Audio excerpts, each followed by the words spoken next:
Olá, tudo bem com vocês? Sejam bem-vindos ao meu canal. Nesse vídeo nós vamos falar sobre o autismo, que é um tema que eu já falei algumas vezes, mas eu acho que sempre tem coisas importantes para serem faladas e conversadas sobre esse tema.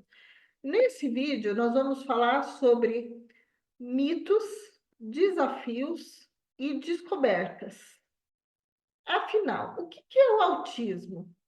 É um transtorno do neurodesenvolvimento que afeta a comunicação, o comportamento e a interação social. Ele é conhecido como transtorno do espectro autista porque se manifesta de maneiras muito diferentes em cada pessoa. Quando a gente fala espectro, a gente tem que imaginar uma variedade muito grande, como, por exemplo, quando você pensa na cor azul. Existem vários tons diferentes de azul, não é mesmo?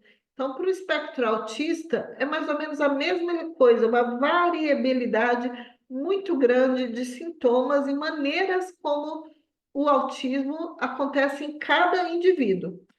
Alguns sinais e sintomas: dificuldade na comunicação verbal e não verbal, comportamentos repetitivos e interesses restritos. Variação no espectro. O autismo pode variar muito de pessoa para pessoa, com algumas sendo mais funcionais e outras necessitando de um suporte bem significativo. E isso que a gente chama da variedade dos níveis de suporte, né?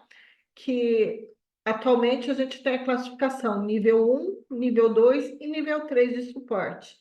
Então, é dessa maneira que o autismo é classificado na atualidade. Quais são os desafios enfrentados pelas pessoas autistas? Existem desafios sociais. Muitas pessoas autistas enfrentam dificuldades para se conectar com os outros, interpretar sinais sociais e manter relacionamentos. Então, assim, as pessoas que têm o autismo vão ter alguns prejuízos ao longo da vida, vão ter dificuldades maiores, mais acentuadas, mas isso não significa que elas não vão se relacionar. Elas vão se relacionar, mas vão ter talvez círculos mais restritos de amizade, vão ter dificuldade na manutenção das amizades, por exemplo, tá? Mas isso é muito variável de pessoa para pessoa.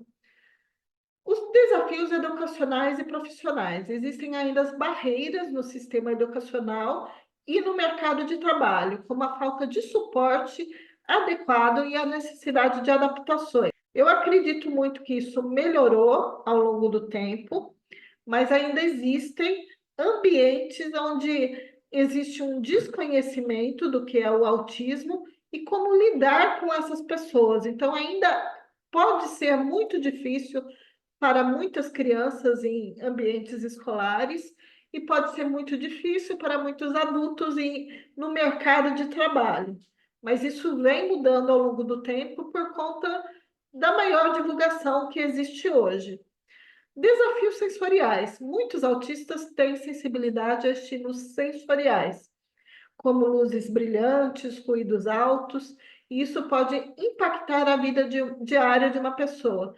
Aqui nessa questão dos desafios sensoriais, também existe uma variedade grande do tipo dessa dificuldade sensorial, tá? Muitos podem ter uma hipersensibilidade ou uma hipossensibilidade. Então, isso também deve ser averiguado com cautela, porque não são todos os autistas que têm as mesmas dificuldades sensoriais.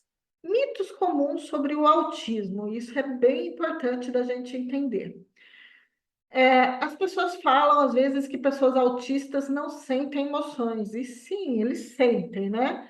Mas a pessoa autista tem emoções, e pode expressá-las de maneira diferente do usual, maneira diferente da maioria das pessoas. O autismo é causado por vacinas, esse é um mito bem sério e bem perigoso, porque isso vem causando uma diminuição na vacinação. E da onde que isso surgiu, tá?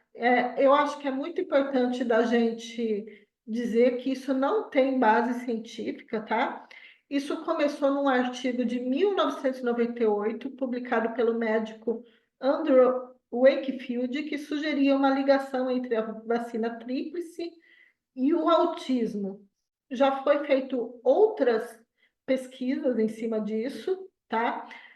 Foi descoberto que essa pesquisa era muito fraca, ela foi feita apenas com 12 crianças e isso não foi possível de ocorrer generalizações para toda pesquisa.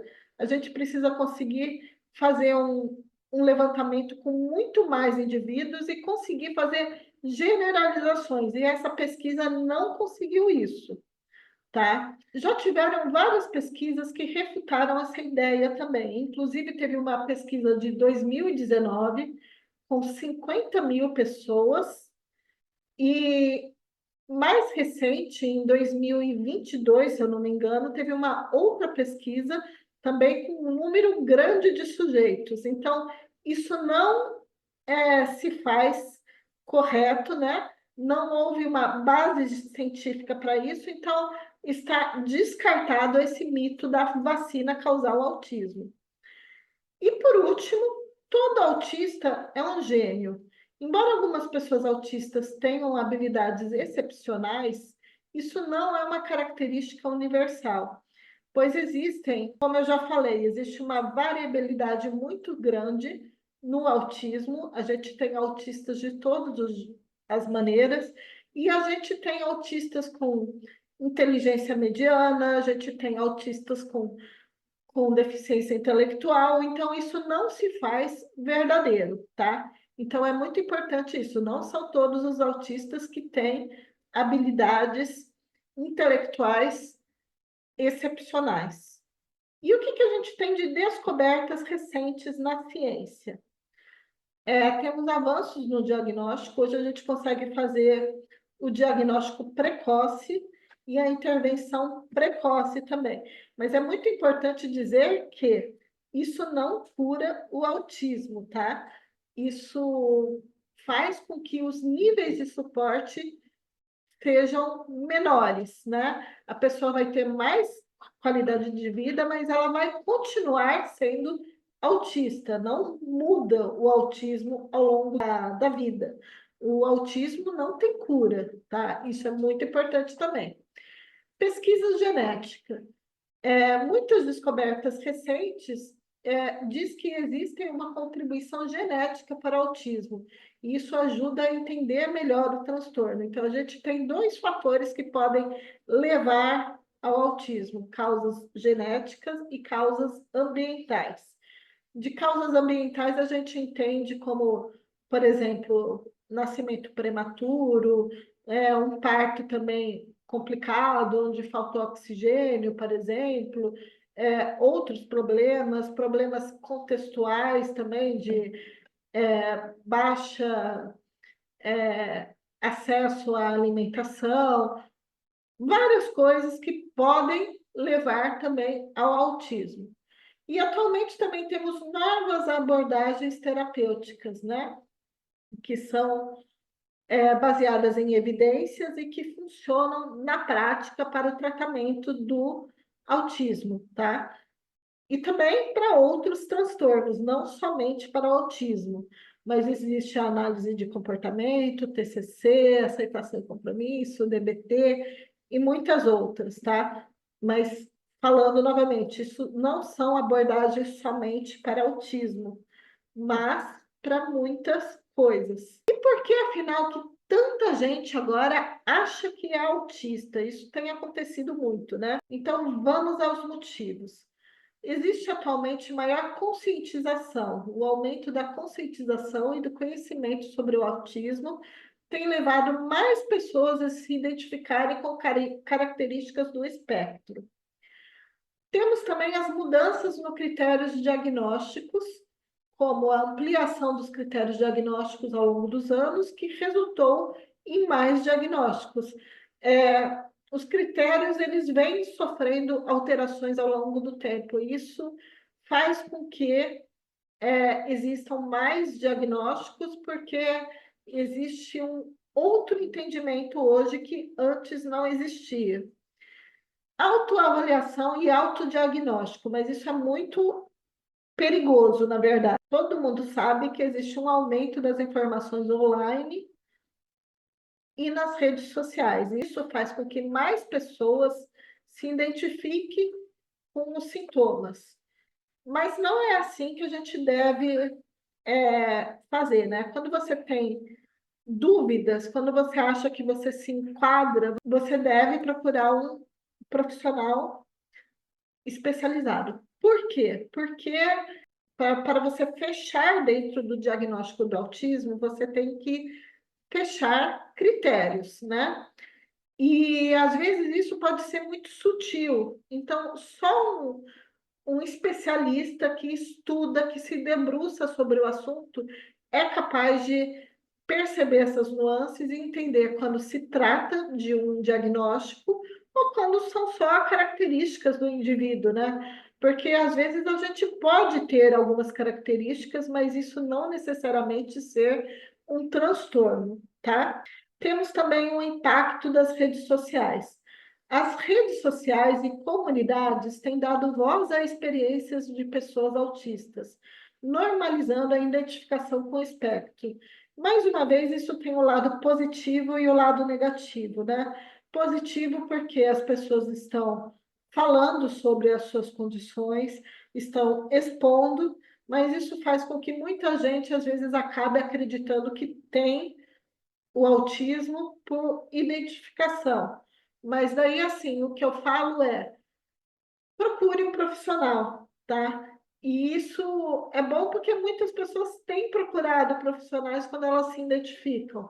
O perigoso são as pessoas que não procuram profissional e saem por aí se auto-intitulando alguma coisa sem saber se de fato elas têm.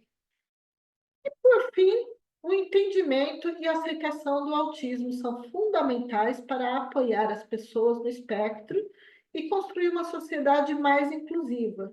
Se você se identificou com algo que eu falei hoje, procure profissionais qualificados para uma avaliação, porque é muito importante que a gente tire essa dúvida e feche um diagnóstico pelo próprio autoconhecimento, né? O autoconhecimento é muito importante. Isso melhora a qualidade de vida e a gente busque tratamentos mais certeiros, mais corretos para aquilo que a gente sofre, né? Bom, eu espero que vocês tenham gostado do vídeo. Nós vamos ficando por aqui. Deixem comentários aqui na minha página, no meu vídeo. Para mim isso é muito importante. Compartilhe com amigos que você acha que vão gostar desse vídeo e curtam o vídeo, se inscrevam no meu canal, estão todos convidados a se inscrever no meu canal, tá? Até o próximo vídeo.